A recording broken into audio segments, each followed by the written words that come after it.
할렐루야. 여러분들에게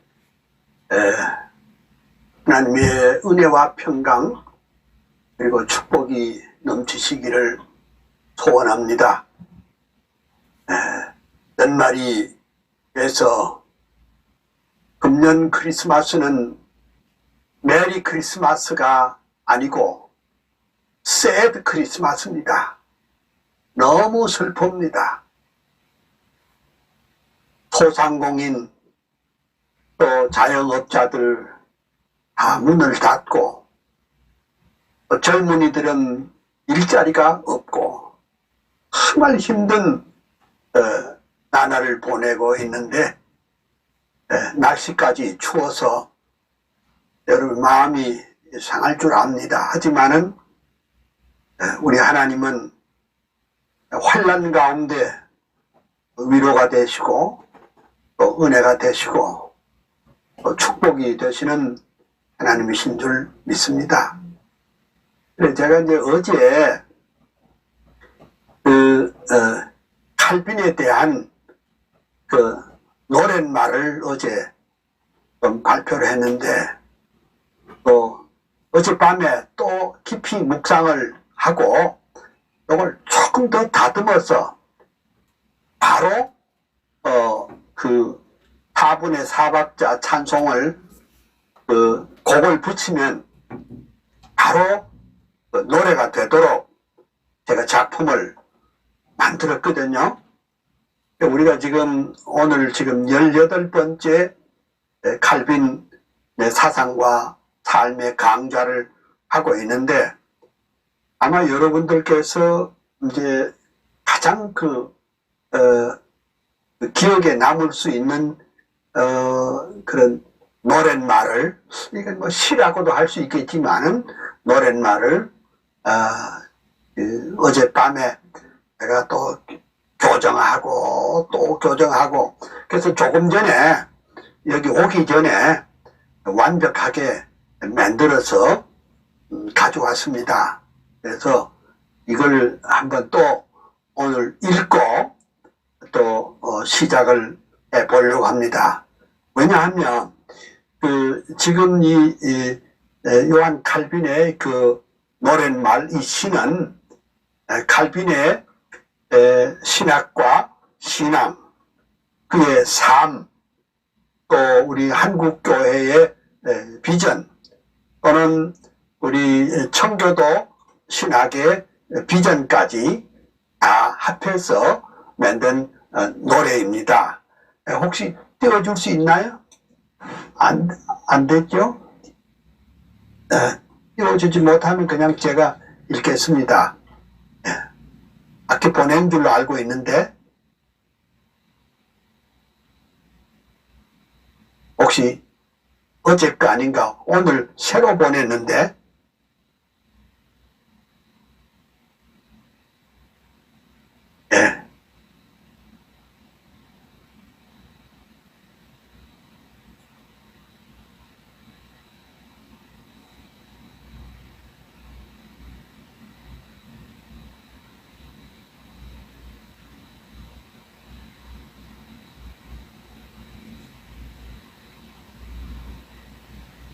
그냥 요한 칼빈이라고 치면 예 아니고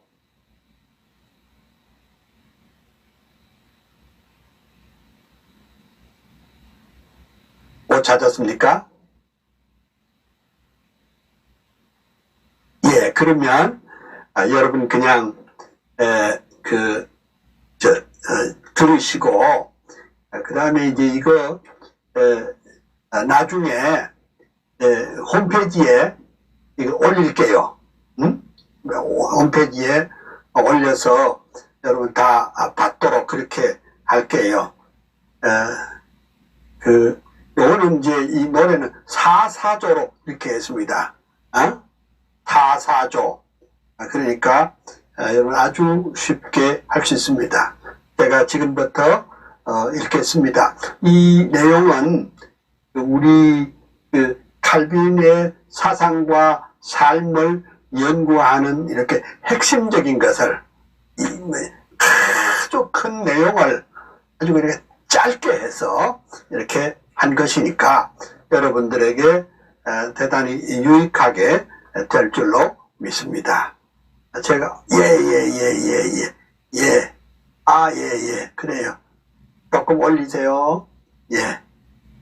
조금 더 거기서부터 시작합니다. 수고하셨네요. 불란서의 동북 쪽에 노아연의 오랜 도시,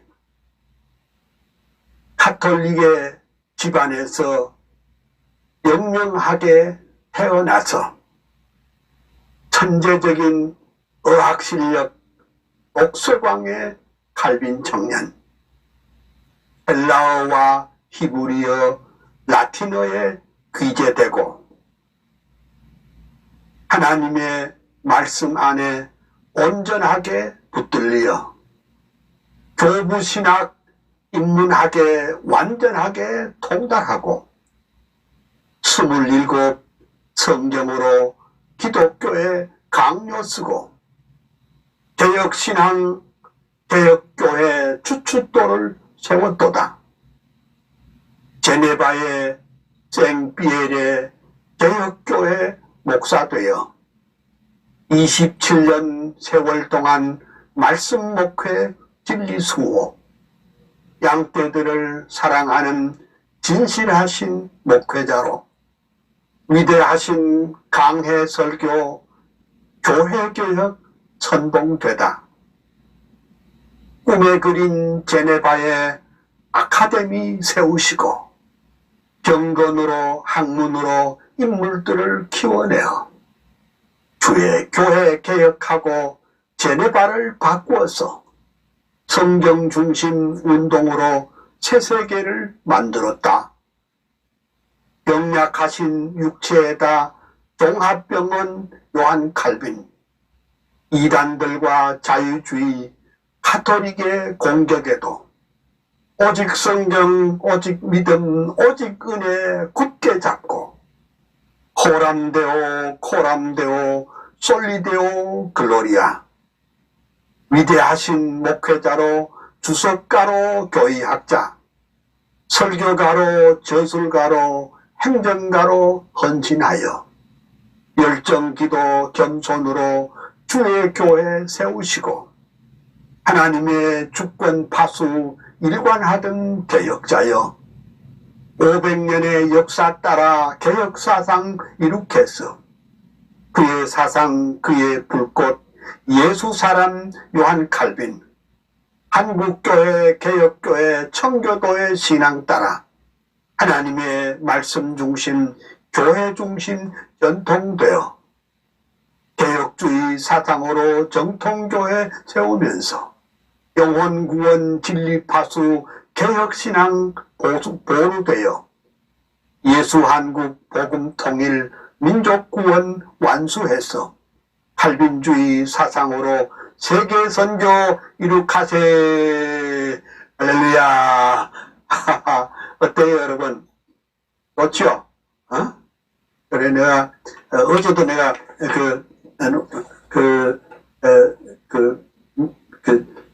이 노래를 좀 불렀는데 오늘 또 마지막만 부를 거예요. 500년의 역사 따라 개혁신앙 이루어서 그의 사상, 그의 불꽃, 예수 사람 요한 칼빈, 한국교회, 개혁교회, 청교도의 신앙 따라 하나님의 말씀 중심, 교회 중심 전통이여 개혁주의 사상으로 정통교회 세우면서 영혼구원 진리파수 개혁신앙 보루되어 예수 한국 복음통일 민족구원 완주해서 칼빈주의 사상으로 세계선교 이룩하세. 어때요, 여러분? 이거 우리 학생들이 이 곡에 맞춰가지고 이게 절수로 말하자면 8절까지 있어요. 8절까지 부르면 칼빈의 신학과 신앙, 삶을 그냥 완전하게 다 터득할 수 있는 아주 좋은 그런 것이 되지 않을까, 이렇게 생각이 되집니다. 그리고 이제 어제 저녁에 또 이제 잠이 안 와서 내가 새벽 2시에 일어나서 아브람 카이퍼 생애와 사상을 또 이렇게 만들었어요. 이게 완성되지는 않았지만은 아마 다음 주일에는 제가 완성해서 내가 올리겠지만은 이것도 한번 이거는 이제 현재는 7절까지만 준비를 했어요. 아브람 카이퍼. 이건 안 띄웠으니까 그냥 듣기만 하세요. 아브라함 카이퍼가 가신 지도 100년이요. 작은 나라 홀란드에 목사들 태어나다. 25세 칼빈 연구 최고 사람 신학 박사. 26세 목사 되어 첫 번 목회 시작하다. 베이스트 목회 중에 변화받은 칼빈주의자. 우트레트 암스테르담 대형교회 목사 되니 칼빈주의 화신으로 인본주의 대결하고 교회개혁 참피언은 목회자요 교수였다. 불꽃 같은 대설교자, 성령사람, 말씀사람, 정치가로, 당 총재로 상원의원 수상되어 하나님의 주권 중심 나라 위의 동분서주, 세상 문화 바꿔버린 작은 거인 카이퍼여 일간지와 주간지에 50년간 편집하고 끊임없이 칼럼글 논문들을 쏟아내어 223권 저술을 남긴 위대하신 다작가여 10개 머리 100개 손 하나님의 일꾼이요 브라이아 대학교의 총장으로 취임 시에 영역 주권 사상으로 새세계관 새인생관 세상 속의 모든 영역 하나님의 주권 인정 교회 정치 경제 사회 문화교육 예술학문 그 중심에 그리스도 왕이 되게 하시었다.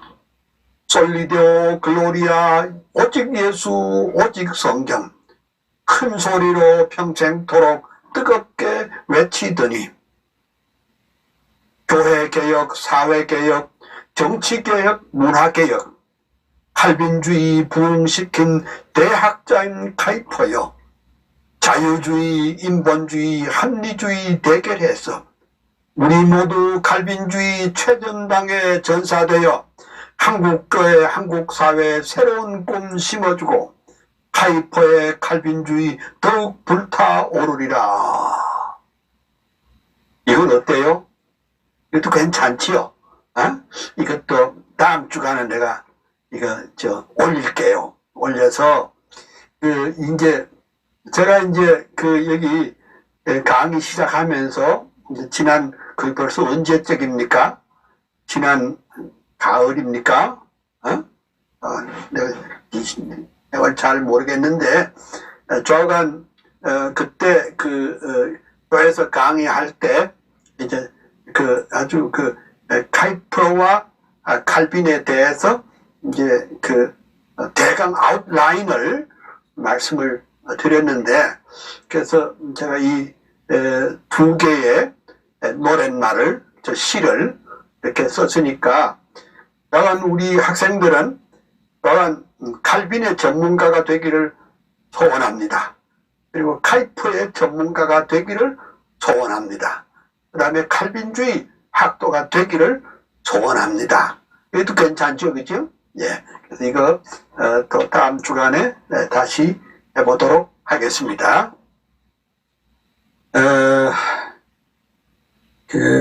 오늘 시작하기 전에 성경 로마서 3장 21절에서 제가 좀 읽겠습니다. 제가 제일 좋아하는 성경 구절이 왜 좋아하느냐? 제가 신학 석사 하기를 로마서 3장 21절에서 28절까지를 제가 주회를 했습니다. 로마서 3장 21절에서 28절에 나타난 하나님의 의의 개념이라는 제목으로 제가 석사학위를 받았는데, 이거 너무 좋아서 또 우리 설교자가 이걸 꼭 알아야 되기 때문에 제가 읽겠습니다. 이제는 율법 외에 하나님의 한 의가 나타났으니 율법과 선지자들에게 증거를 받은 것이라. 곧 예수 그리스도를 믿음으로 말미암아 모든 믿는 자에게 미치는 하나님의 의인이 차별이 없느니라. 모든 사람이 죄를 범하였음에 하나님의 영광에 이르지 못하더니 그리스도 예수 안에 있는 구속으로 말미암아 하나님의 은혜로 값없이 의롭다 하심을 얻은 자 되었느니라. 이 예수를 하나님이 그의 피로 인하여 믿음으로 말미암아 앞는 화목제물로 세우셨으니 이는 하나님께서 길이 참으시는 중에 전에 지은 죄를 간과하심으로 자기의 의로우심을 나타내려 하심이니 곧 이때 자기의 의로우심을 나타내사 자기도 의로우시며 또한 예수 믿는 자를 의롭다 하려 하심이니라. 그런즉 자랑할 때가 어디뇨? 있을 수 없느니라. 무슨 법으로냐 행위로냐? 아니라 오직 믿음의 법으로이니라. 그러므로 사람이 의롭다 하심을 얻는 것은 율법의 행위에 있지 않고 믿음으로 되는 줄 우리가 인정하노라. 아멘. 여기까지 보았습니다. 근데 이제 제가 이걸 특별히 좋아하는 것은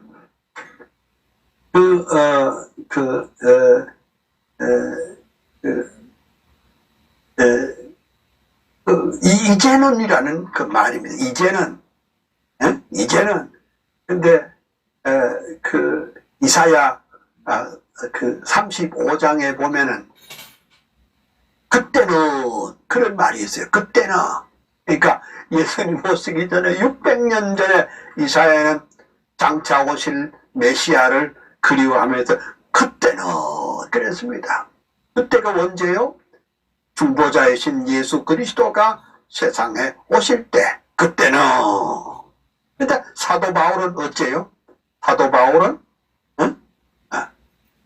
이제는. 그러니까 그때는 이제는 그게 뭐냐 하니까 에코지요. 에코. 저는 이것을 가르쳐서 비블리칼 에코라고 이름 지었습니다. 이 세계에서 누가 그런 말 한 사람이 있는지 없는지 모르지만은 제가 그건 지어낸 말입니다. 성경의 메아리다. 우리가 높은 산 꼭대기를 정복하고 올라가서 야호 하면 어때요? 한 0.1초 후에 그 앞산에서 야호호호 이렇게 메아리가 퍼지, 에코가 나오죠. 성경은 구약과 신약, 그때는, 그리고 이 본문에는 이제는, 이렇게 참 그 에코가, 메아리가 있는 것을 봅니다. 봅니다. 그래서 성경 하나님은 말씀은 살았고 운동력이 있어서 살았고 운동력이 있어서 하나님은 오늘도 우리에게 메아리를 칩니다. 그때는 이제는 이게 2000년 전에 기록된 말씀이고 3000년 전에 기록된 말씀이지만 이것을 우리 마음에 딱 받을 때, 성령으로 우리 마음에 받을 때 우리 마음속에 스파크, 불꽃이 일어나도록 되어 있습니다. 그래서 그러니까 우리가 정말 설교를 하려면 그 불꽃이 우리 가슴 속에 일어나야 할 줄로 믿습니다. 우리가 이제 칼빈의 설교론을 지금 그 며칠 동안 계속 배워 왔습니다. 근데 오늘 이제 좀 더 칼빈의 설교론에 대해서 조금 말씀을 들어보면, 어제 제가 마지막 끝으로 한 말씀이 뭐냐, 복음을 증거할 때 칼빈은 요한복음 주석 121페이지에 뭐라고 그랬느냐, 복음 전파하려면 그리스도만을 높여야 한다. 그러니까 이게 이제 설교 시간에 사람을 높이면 안 되는 겁니다.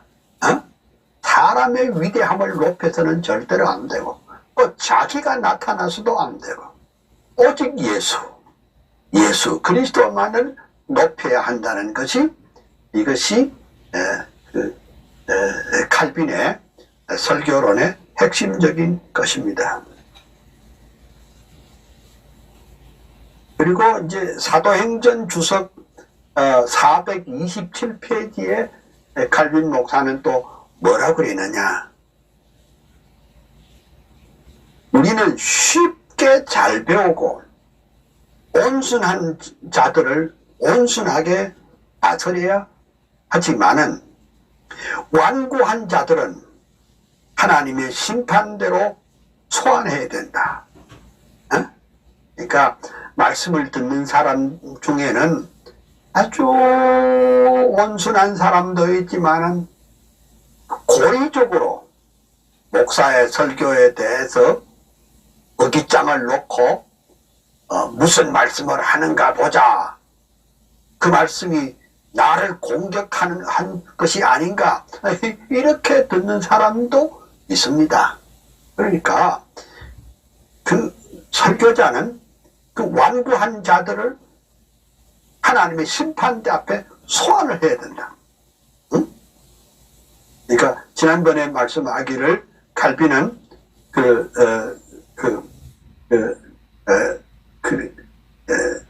양을 부르는 목자는 양을 부르는 음성도 있어야 되겠지만은 또 이리를 쫓아내는 고함 소리도 있어야 된다, 이렇게 말씀을 했습니다.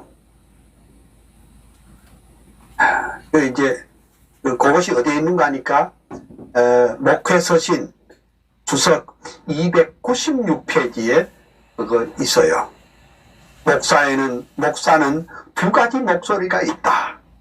하나는 양을 모으는 목소리요, 또 다른 하나는 이리들을 쫓는 소리다. 그렇게 씁니다. 그러니까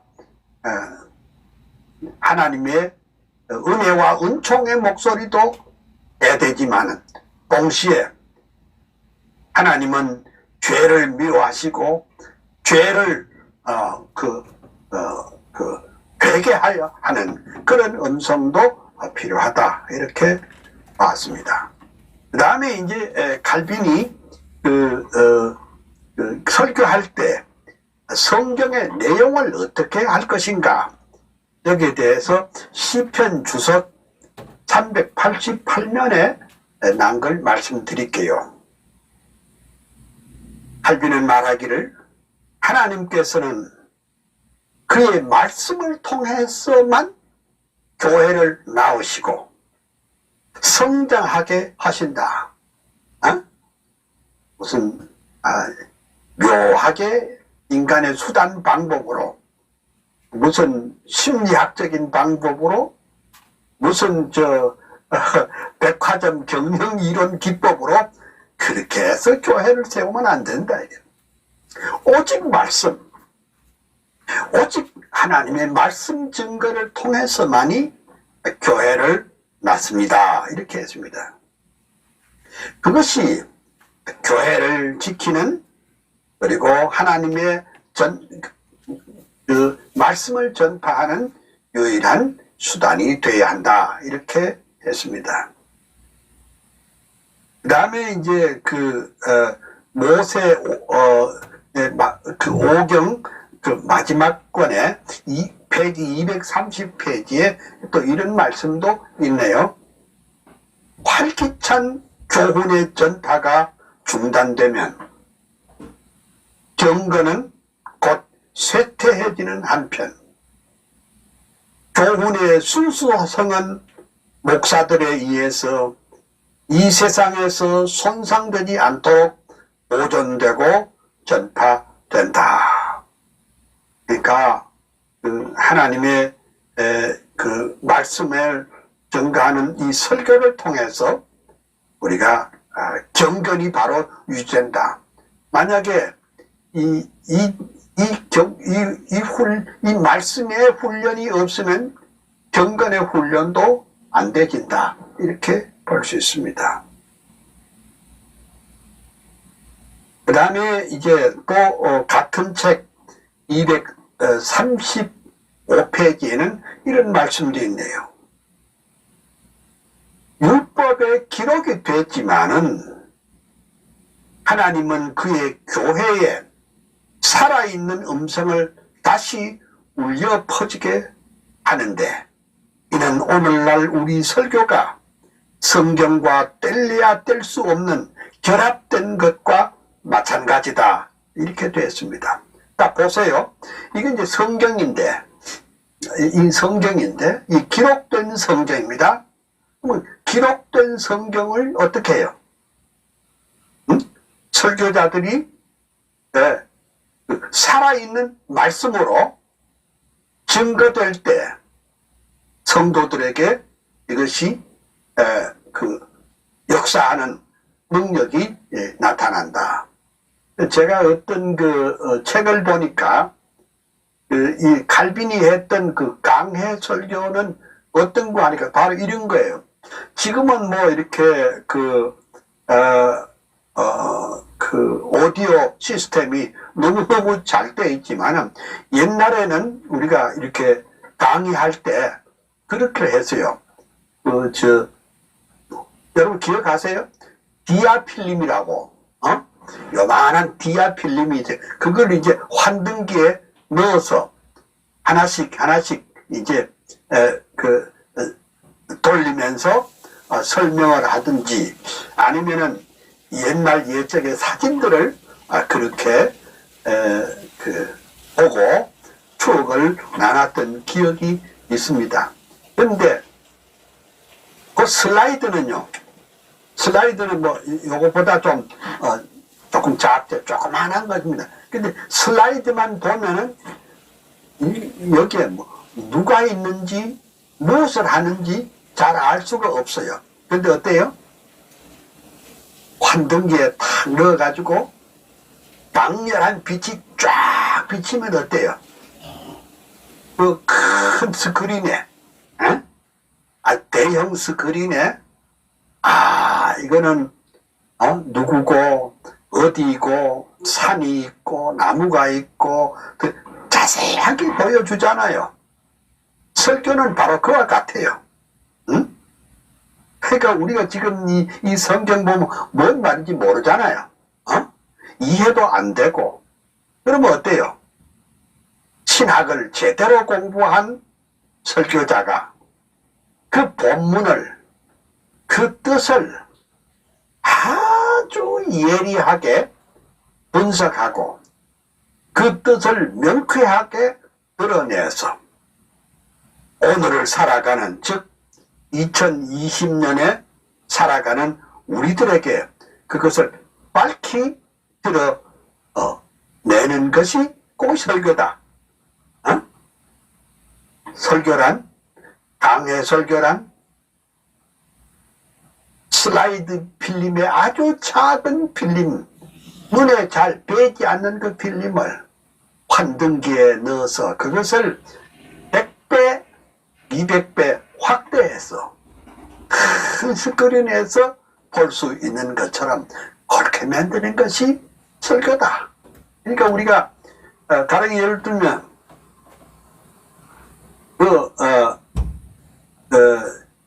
설교라는 것은 요리와 같잖아요.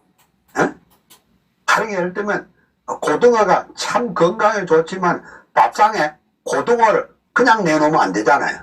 비린내나고 안 되죠. 그러면 고등어를 하려면 어떻습니까? 그것을 냄비에 넣고 무나 감자를 넣고 양념을 넣어가지고 그것을 아주 팔팔 끓여가지고 그러면 어디에 고등어찌개가 되지 않겠나. 그래야 먹음직스럽고 우리가 참 아주 건강에 좋은 것처럼 설교가 바로 그래요.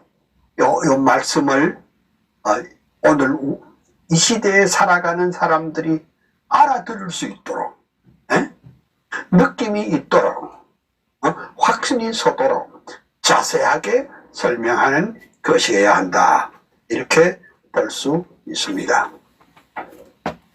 그 다음에 이제 칼빈이 이사야 주석 3권 213페이지에 또 이런 말씀을 했습니다. 하늘의 소리에 하늘의 교훈을 전파하는 설교가 들리지 않는 회중이 있다면 그런 교회는 마땅히 교회로 간주될 수가 없다. 야, 그러니까 이 목사님이 전파하는 그 설교가 들리지 않는, 귀에 들리지 않는 그런 회중이 있다면 그런 교회는 교회로 간주될 수가 없다. 참 공중에 소리치는 게 아니고 반드시 청중에게 하나님의 말씀이 성령의 감동으로 깨달아지고 확신을 주고 은혜를 주는 그런 교회가 참된 교회인 줄 믿습니다. 그 다음에 또 칼빈 목사님은 에스겔 주석 1권 273페이지에 이런 말을 했습니다. 하나님께서는 망망한 바다 위에서처럼 가장 깊은 고통 속에서 그의 말씀으로 우리를 격려해 주신다.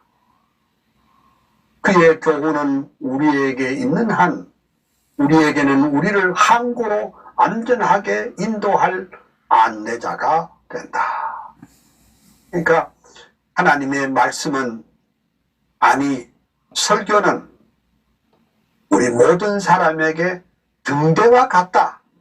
이렇게 표현을 하고 있습니다. 아무리 힘들고 또 헤어날 수 없는 풍랑 가운데 있다고 할지라도 하나님의 말씀이 우리에게 등대가 되는 겁니다. 제가 이 시간을 통해서 여러 번 말했죠. 시편 119편 105절 주의 말씀은 내 발의 등이요 내 길의 빛이니라. 주의 말씀은 내 발의 등이요 내 길의 빛이라고 하지 않았습니까? 예. 그러니까 이 본문 말씀처럼 칼빈은 생각하기를 망망한 대해에 항해하는 배 등대와 같은 역할을 하는 것이 바로 말씀이고 또 그 말씀을 증가하는 설교자의 메시지입니다. 그러니까 그 2000년 기독교 역사에 정말 힘들고 어려울 때에 하나님께서 당신의 종들을 위대한 설교자를 일으켜서 세상을 변화시키고 교회를 변화시키고 그리고 사회를 변화시켰습니다. 중세시대 참 칠흑같이 어두운 때 하나님께서 루터와 칼빈을 일으키시고 여러 개혁자들을 일으켜서 성경으로 돌아가자는 그런 강력한 하나님의 말씀을 설교하게 돼서 그래서 교회를 우리 개혁교회를 만들게 됐습니다. 또 19세기에 자유주의가 판을 치고 자유주의가 성경의 모성을 부정하고 합리주의 그리고 인본주의 사상이 교회 안으로 깊이 들어왔을 때 하나님께서 아브라함 카이퍼를 세우셔서 이렇게 했습니다. Back to the Bible. 성경으로 돌아가자. Back to the 존 칼빈. 칼빈의 사상으로 돌아가자 하면서 교회를 개혁하고 사회를 개혁하고 그리고 국가의 정치를 개혁해서 하나님의 교회가 되도록 개혁교회가 되도록 역사하셨습니다. 하나님은 미국에 참 미국 교회가 또 어려움을 당할 때 하나님은 조나단 에드와드를 통해서 조나단 에드와드는 아주 돋보기 안경을 썼거든요. 조나단 그때 당시에는 전기가 없었어요. 전기가 없던 시대 집회를 어떻게 해요? 큰 천막에 초를 이렇게 밝히고 그렇게 했는데 이분은 원고를 그냥 읽었습니다. 원고를 읽는 설교였습니다. 그때 설교 제목이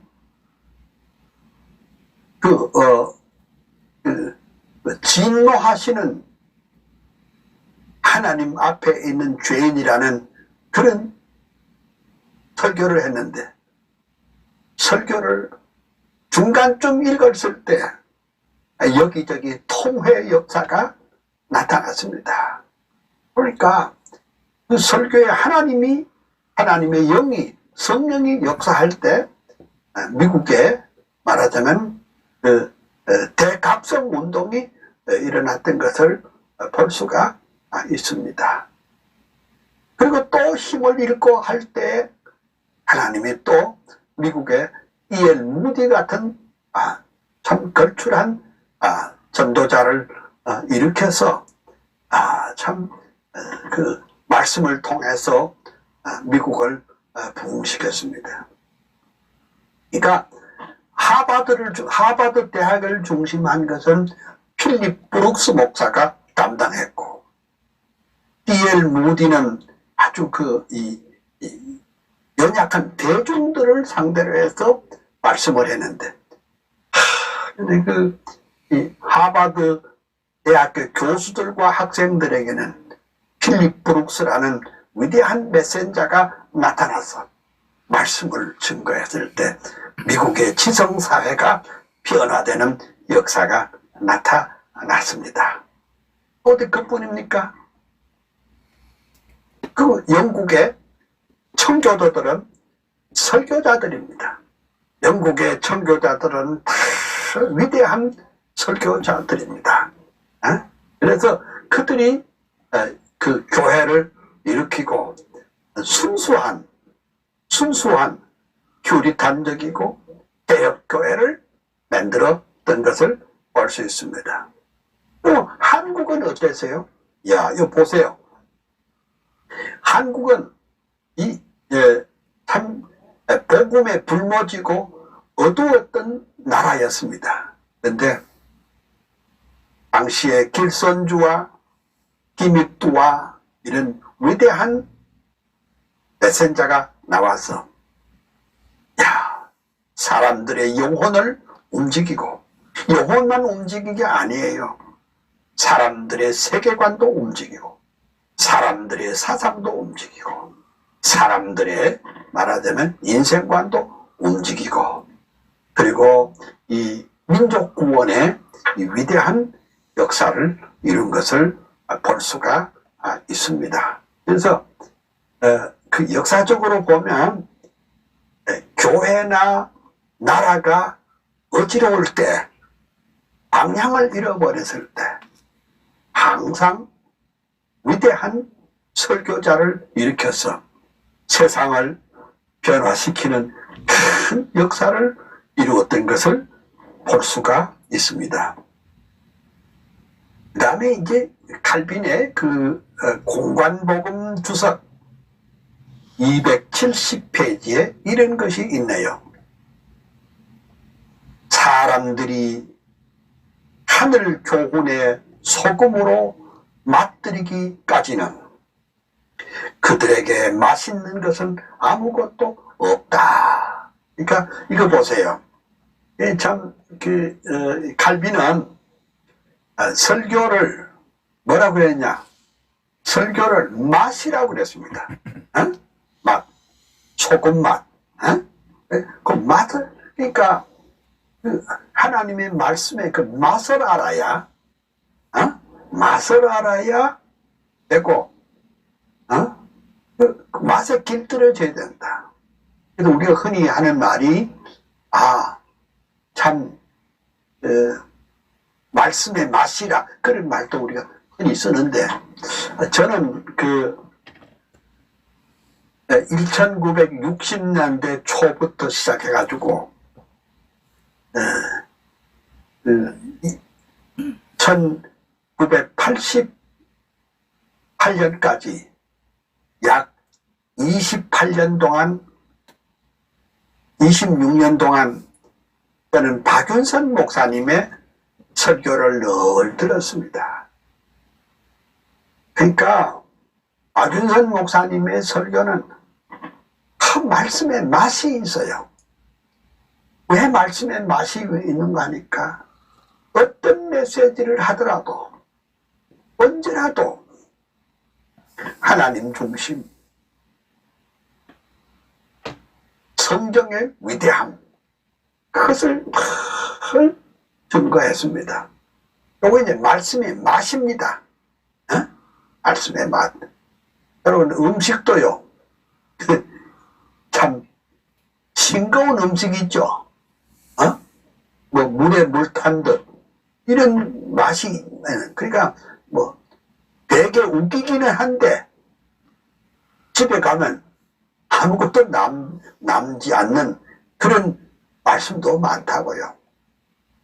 제가 그저께도 말하고 그전에도 말했지만, 우리가 왜 신학 공부하는데 뭘 하려고 신학 공부합니까?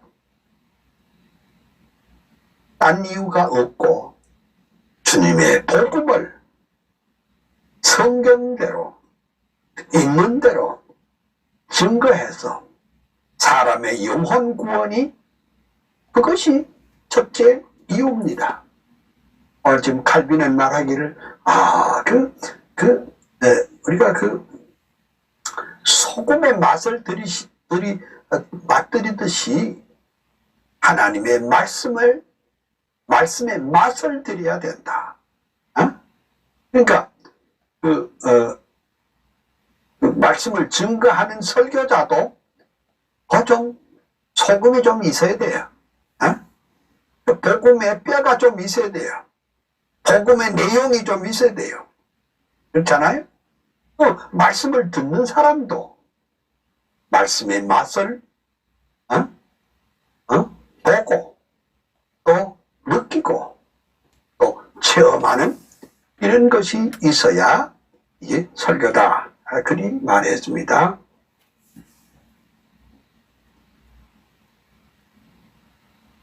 그리고 목회서신 91페이지에 칼빈 목사님은 또 이렇게 말했습니다.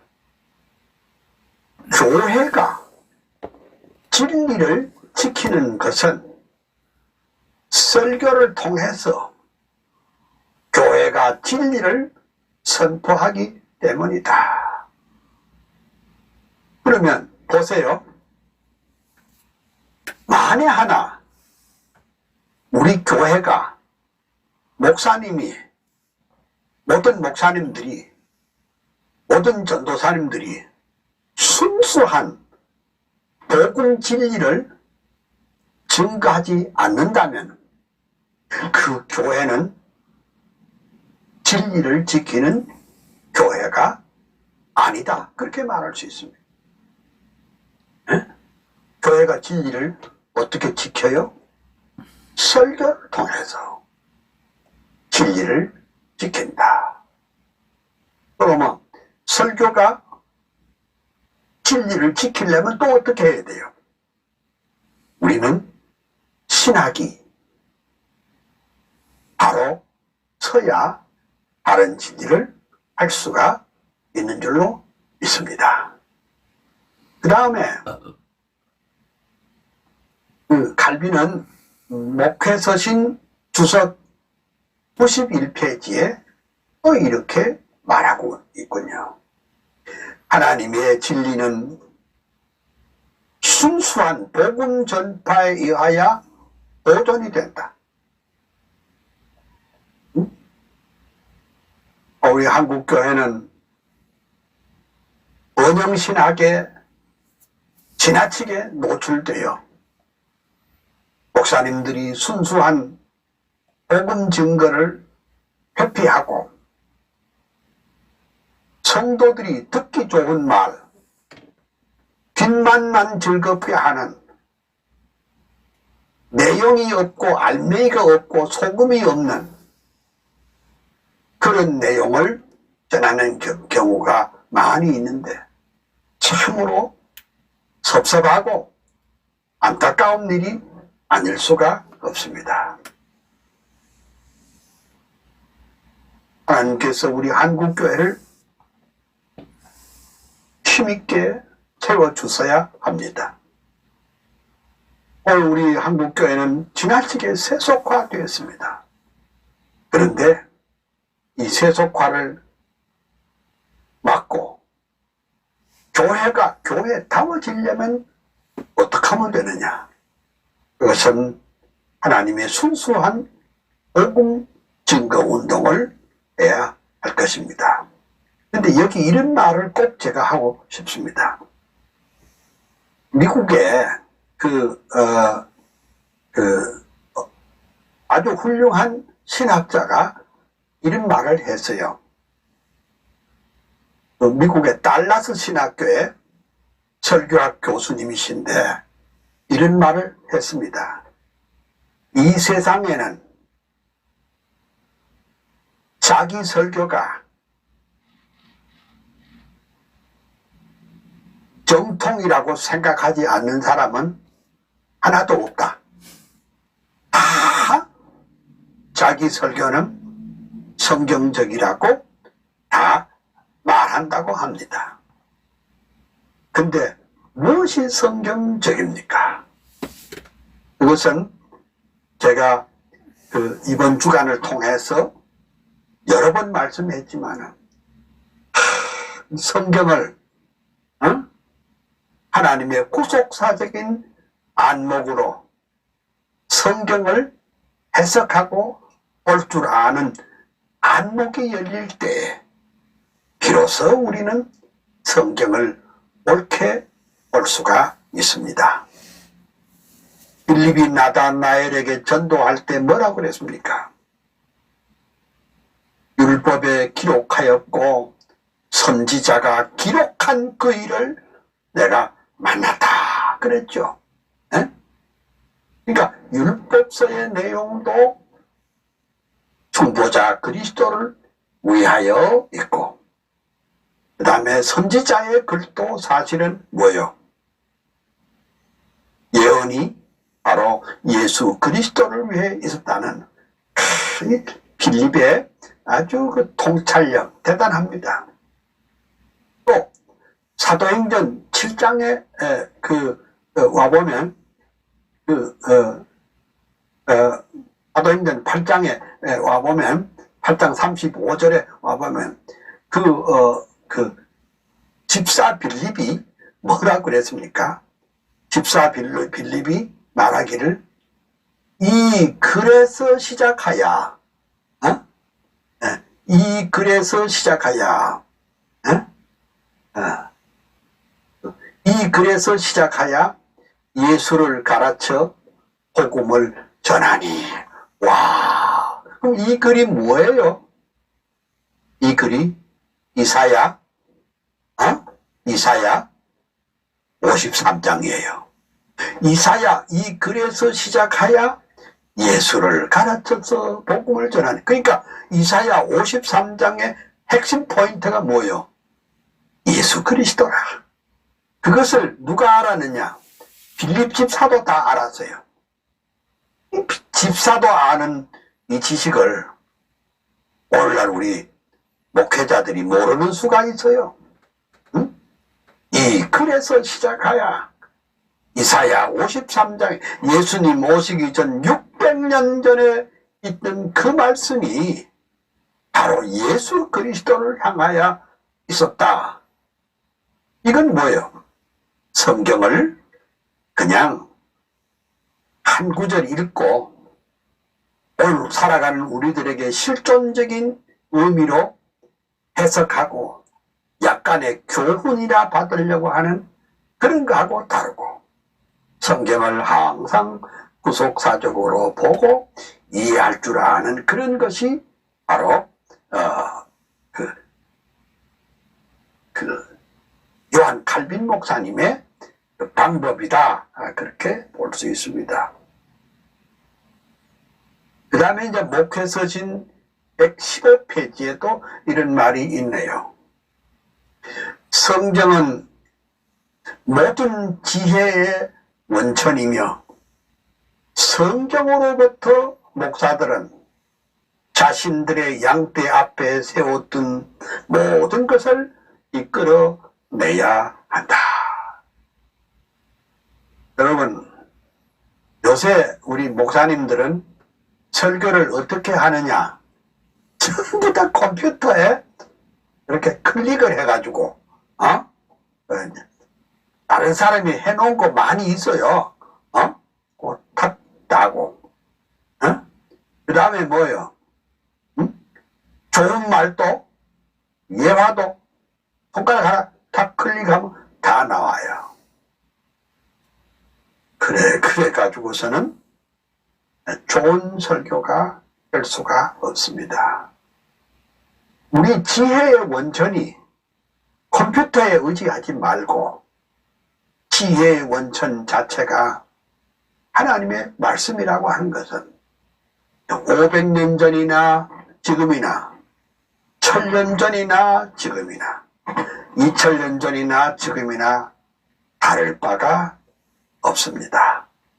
물론 우리가 설교자는 다양한 독서를 해야 되죠.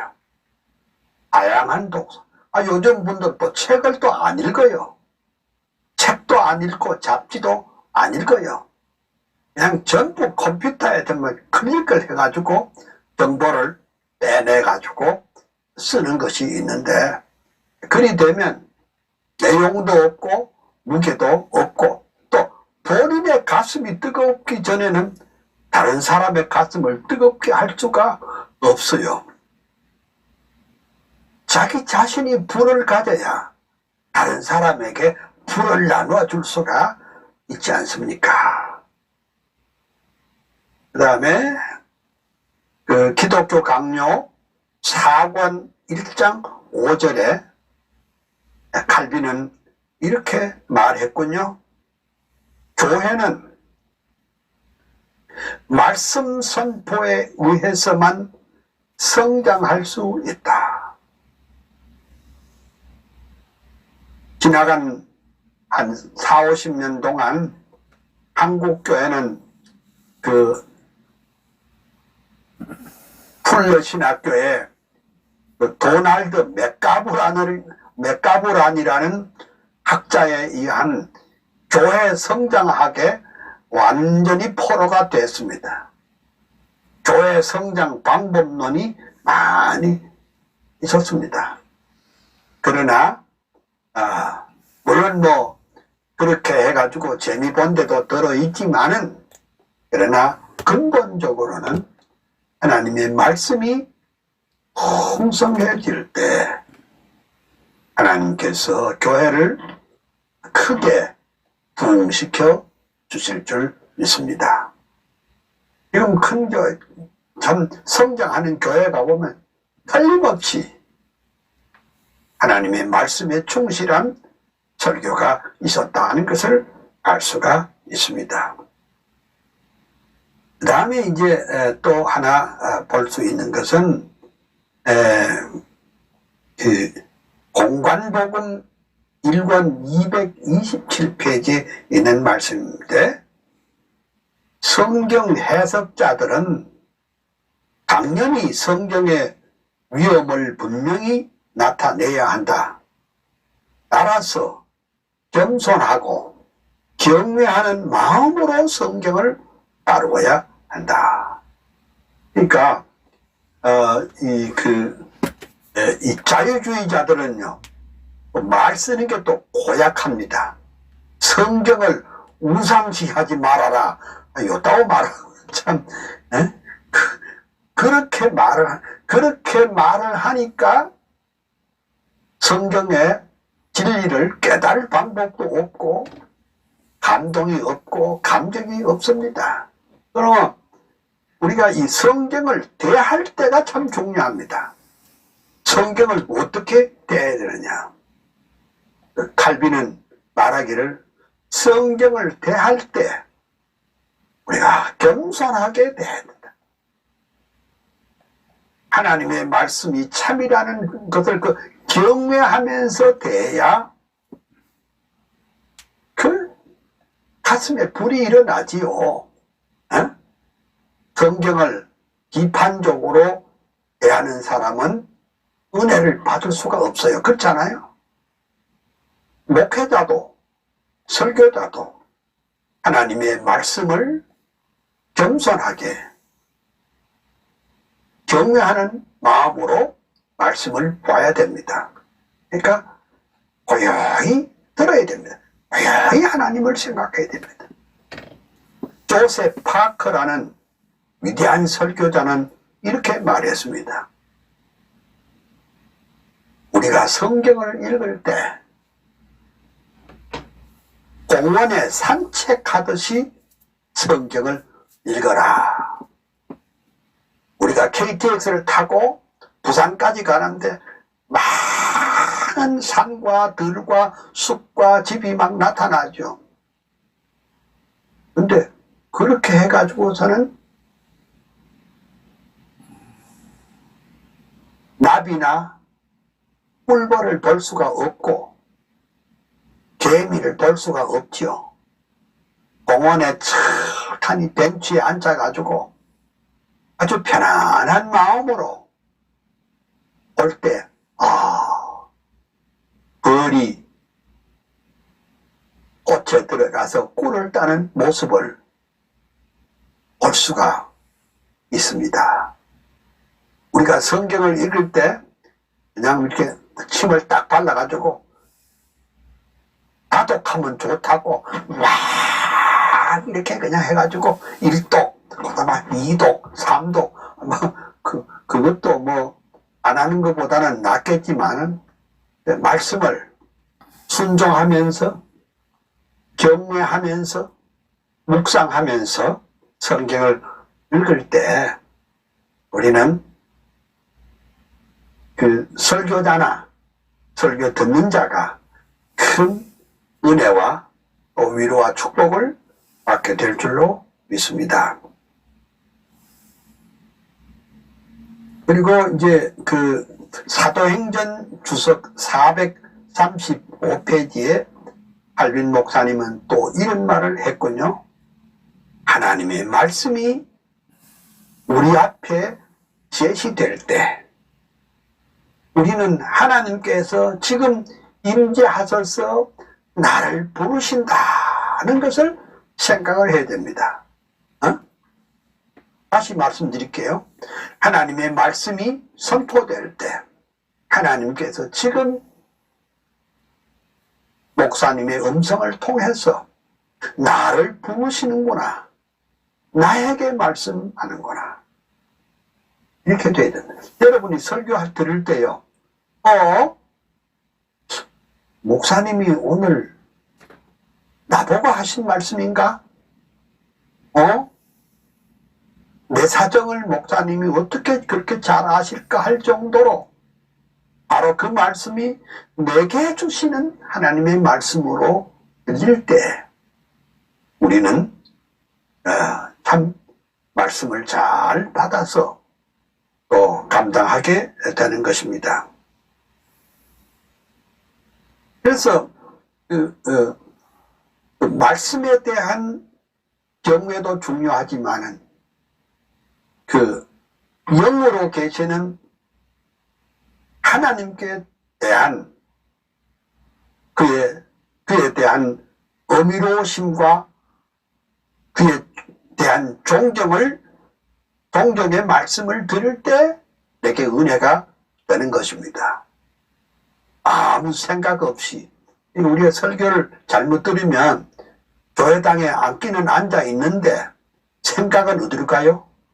뉴욕 가고 LA 가고 런던 가고 동경 가고 앉아있기는 교회에 앉아있는데 생각은 부산 가 있다. 이렇게 되면은 은혜가 안 된다. 그러니까 하나님께 대한 그 경외하는 마음이 있어야 되겠고 말씀에 대해서 경외하는 마음이 있어야 설교자도 설교가 나오고 듣는 사람도 그 말씀에 은혜가 된다. 이런 표현입니다.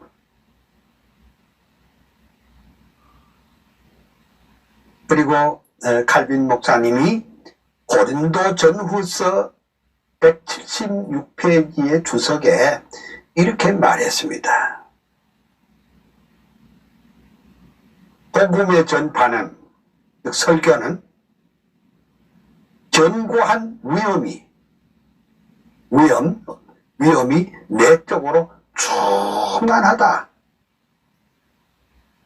그러니까 말씀에는 그 위험이 충만해야 된다. 그러니까 우리가 이제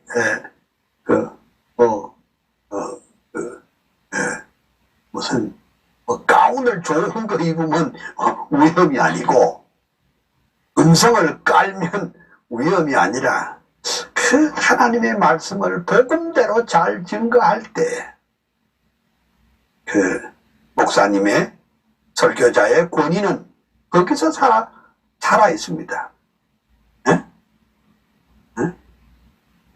무슨 이상한 방법이 아니고 그 복음 그 자체가, 말씀 자체가 우리에게 권위를 높여준다. 이렇게 볼 수 있습니다. 그 다음에 이제 제가 하나만 더 읽고 오늘 강의는 마치려고 합니다. 이제 그 말씀과 더불어 성령이 어떻게 역사하느냐. 그러니까 우리는 그냥 말씀하면 되는 게 아니고 반드시 그 말씀 설교의 가운데 성령의 역사가 있어야 된다는 것을 우리가 알아야 합니다. 그것이 잘 표현된 것이 칼빈 목사님의 에스겔 주석 1권 61페이지에 에스겔 주석 1권 61페이지에 나왔어요. 거기서 칼빈 목사님이 이렇게 말합니다. 성령이 그의 능력을 말씀을 듣는 자에게 부어주실 때 그들이 말씀을 믿음으로 받아들일 때, 그러니까 성령은 그러니까 설교자에게 말씀을 증가하는데도 성령의 역사고, 또 어때요? 말씀을 듣는 자도 성령께서 함께 주실 때에 이 말씀은 큰 능력이 될 줄로 믿습니다. 그래서 우리가 준비가 필요해요. 응? 설교를 들을 준비가 필요해요. 저는 어느 교회에 협동 목사로 지금 있거든요. 근데 기준이 있어요. 기준이 뭐냐? 꼭 예배 시간 30분 전에 가서 내 자리에 앉아 있습니다. 그거 무슨 뜻이요? 준비를 한다 이게요. 그 말씀은 나도 목사지만은 내가 설교를 받는 사람 입장에서 서면 나도 30분 전에 와서 준비를 하고, 그 다음에 어때요? 설교를 마치고 난 다음에 내가 꼭 이렇게 합니다. 설교하신 목사님이 내 제자이기도 하고 내 후배이기도 하지만은 교회의 리더는 담임 목사 아닙니까? 설교자 아닙니까? 요즘은 제가 코로나19 때문에 제가 안아주지를 못하지만은 이전에는 설교 마치고 나오면 꼭 모든 교역자들과 모든 장로님들과 모든 성도들 보는 앞에서 목사님을 꼭 한번 안아줍니다. 그리고 내가 뭐라고 그랬냐? Thank you for your wonderful message. 목사님 오늘 참 위대한 메시지를 했습니다. 그래 한번 안아줍니다. 누가 이렇게 한 분이 있는지 모르지만 그것은 목사님을 위로하고 격려하고 칭찬하고 목사님에게 힘을 실어주는 그런 것입니다. 나도 내가 그런 퍼포먼스를 함으로 말미암아 나는 교회 일원으로서 하나님 앞에 믿음으로 잘 살 수 있자 이렇게 합니다. 이것이 내가 살아가는 방법이다. 내가 오늘 이 칼빈의 메시지 봤죠. 응? 성령은 목사에게만 임하면 안 되잖아. 그 설교를 듣는 청중에게도 성령이 함께 해주셔야 될 줄로 믿습니다. 오늘 여러분들에게 주님의 은혜와 평강 그리고 축복이 넘치시기를 소원합니다. 다음 주간에 다시 보고 아주 그 칼빈의 신학과 신앙을 제대로 잘 아는 여러분 되시기를 소원합니다. 기도하겠습니다. 할렐루야. 하나님의 신은의 축복을 감사합니다. 오늘 하나님께서 우리에게 전해준 이 칼빈 목사님의 위대한 또 실천신학의 또 설교의 교리들을 잘 깨우치게 해주신 것 감사합니다. 하나님 이 어려운 코로나19 시대에 사랑하는 주의 자녀들을 안보하여 주시고 하나님 아버지 건강을 지켜주시고 믿음을 지켜주시옵소서. 각자 섬기는 교회 하나님이 복을 허락하여 주시고 일치월장하고 부흥케 하여 주옵소서. 특별히 원치 않는 곳에 계시는 목사님을 하나님께서 위로하여 주시고 하나님께서 어서속히 자유화 몸이 되어서 힘있게 일할 수 있도록 도와주시옵시고 위로하여 주시고 저의 건강을 지켜 주옵소서. 이 모든 말씀을 구주 예수 그리스도의 이름으로 간절히 기도하나이다. 아멘.